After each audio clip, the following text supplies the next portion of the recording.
leaders in terms of how it dealt with this. What do your friends and family say in the UK when you talk to them about what's happening? So my friends and family in the UK, you know, when I say we're locked down, in deep lockdown, that's how I describe it actually. So we're in deep lockdown for 200 cases. They can't believe it. They can't get their head around it. But, you know, it is all about context, though. Yeah. So, you know, in the UK, my family, they're going on holiday. They're, you know, going up and down the coast, meeting each other. It's summer. It's absolutely beautiful. And like I said, but they're coming from a context of absolute horror into, oh, you know what, the, you know, case numbers are pretty much halved. And look, the really important thing, without being overly gruesome, is actually a number of deaths. I mean, in the end, what you'll see in the UK is there is a disconnect between case numbers and number of deaths. So when case numbers went up in the last surge, numbers of deaths didn't go up. And as case numbers have come down, number of deaths has remained static. Testing's interesting in the UK as well.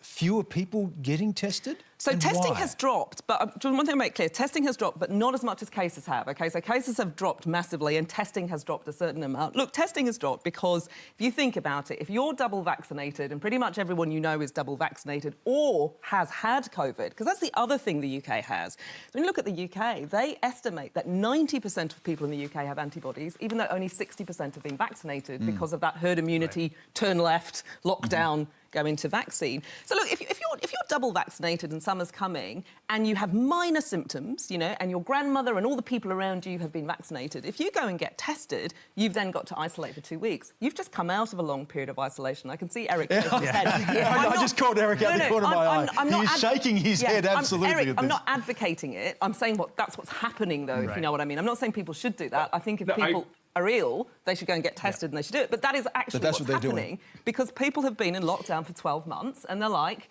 you know, I don't want to do it anymore. Do you suspect that people are doing that in the UK, in the US as well? Well, I think there's a lot of fatigue in the US as well as in the UK. But I think you should not generalize what's happening in the UK to Australia. That would be a big mistake. As mentioned, the ONS UK surveys have shown about 90% prior infection in the UK and 80% in Scotland. But you really have to realize that, you know, the actual number of people who have some sort of immunity of some sort through a blow-through, a burn-through of the UK population, they've suffered a lot. And you don't really want that as precedent for Australia. And I want to remind, so there's a narrative that somehow deaths and hospitalization have become disconnected. No, they are still rising oftentimes together throughout the world. And don't just think about deaths. Don't just think about hospitalizations. Think about long COVID. 1 in 8 people in the UK have long COVID.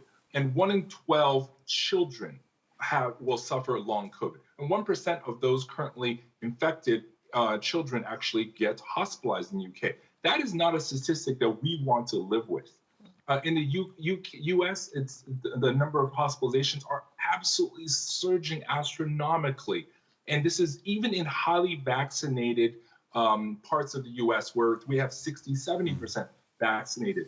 The percentage increase of those states in hospitalization is actually similar to those in the South right now. Because right now, the Delta is a completely different virus.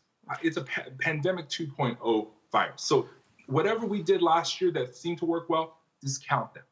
With the reinfection after 180 days is double. Less than 180 days, no increased risk of reinfection if you have previous infection. After 180 days, reinfection rates have doubled. And vaccine efficacy. 2 months ago in Israel, efficacy was 95% with 2-dose Pfizer. Last month, 64%. 2 weeks ago, 40%. Now, that is a combination of Delta variant being so much more evasive and Delta variant being higher viral load and also effect of waning. 6 months after India, so Israel has the most number of people who are more than 6 months since vaccination. We know the waning effects are kicking in. We know that the reinfection risks are really high. And this is why people dismiss the sick 40%. Oh, it can't be. But you know what? Guess what? UK reported that the efficacy in UK has dropped to 50%, 50, 60%, pretty much in line with Israel. That's the Delta variant. It is twice as but Eric, transmissible in sorry, terms of harm, Eric, I want to make and clear. it's 4 to 5 times more severe. Eric, I want to make clear, I'm not advocating what Australia should do, what the UK does, because you can't. Because countries have gone down to totally different ways of doing it, you can't turn around and do it. I'm just saying, this is the mood in the UK at the moment, and this is why people aren't getting tested, because that's the reality. We are seeing interesting patterns in the UK. So